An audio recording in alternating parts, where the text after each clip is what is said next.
କେତେ ବ୍ୟାକୁଳ ହେଇକି ସ୍ତ୍ରୀ ପୁତ୍ର କନ୍ୟା ବନ୍ଧୁ ବାନ୍ଧବ ସମସ୍ତଙ୍କର ସେବା କରୁଛନ୍ତି, ଏତେ ବ୍ୟାକୁଳ ହେଇକି ସେବା କରୁଛନ୍ତି, କିନ୍ତୁ ସିଏ ତାଙ୍କ ଭାବକୁ ବୁଝୁନି। କଷ୍ଟ କଣ? ସବୁ କିଛି ସାକ୍ରିଫାଇସ୍ କରିବ, କିନ୍ତୁ ସେମାନେ ତ ଭାବକୁ ବୁଝିବେ। ଏଇଟା ତ କେହି ତ ସଂସାର ଆଉ କଣ। ସେ ଭକ୍ତିବନ୍ତ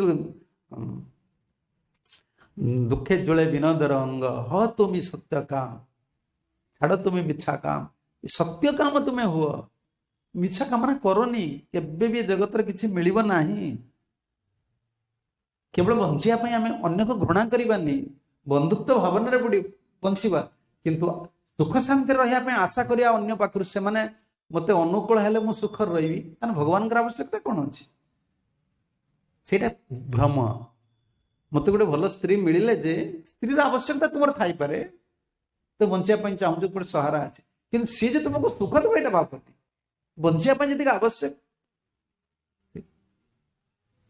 ସଙ୍ଗୀ ହେବେ ସୁଖ ଦେବେନି।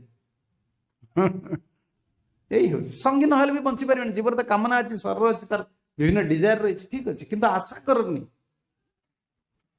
ଯେ ତୁମେ ଯାହା ଚାହୁଁଛ। କାରଣ ତୁମେ କଣ? ତୁମେ ଜଣେ ବ୍ୟକ୍ତି ବିଶେଷ ନୁହଁ, ତୁମେ ହଉଛ ଆତ୍ମା, ଭଗବାନଙ୍କର ଅଂଶ।